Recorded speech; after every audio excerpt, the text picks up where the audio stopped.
Bigla nga akong nakaramdam ng guto mga pare ko kaya naman naisipan kong bumili ng Pansit Canton Extra Big at tsaka ng Kopi ko Blanca. Siyempre mga pare ko dahil favorite ko ang kape, uunahin ko na magpakulo ng tubig.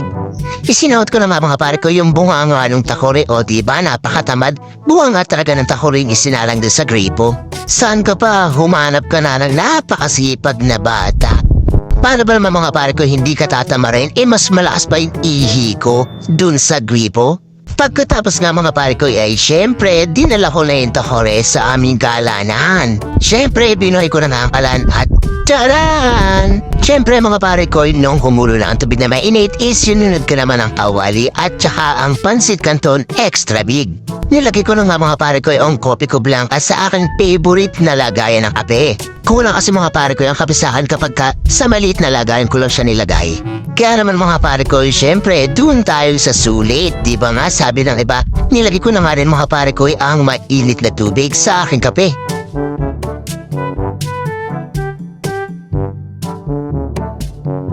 Syempre mga pare ko, hindi masarap ang kape kapag hindi mo siya hinalo ng smooth.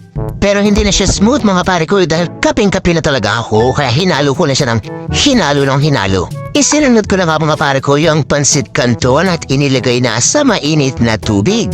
Hinalo-halo hanggang sa lumambot ang mga hibla ng laki niya. Siyempre mga pare ko hinalo ko ng hinalo at hinayaan kong kumulo ng kumulo sa mainit na tubig hanggang lumambot na ang mga magi.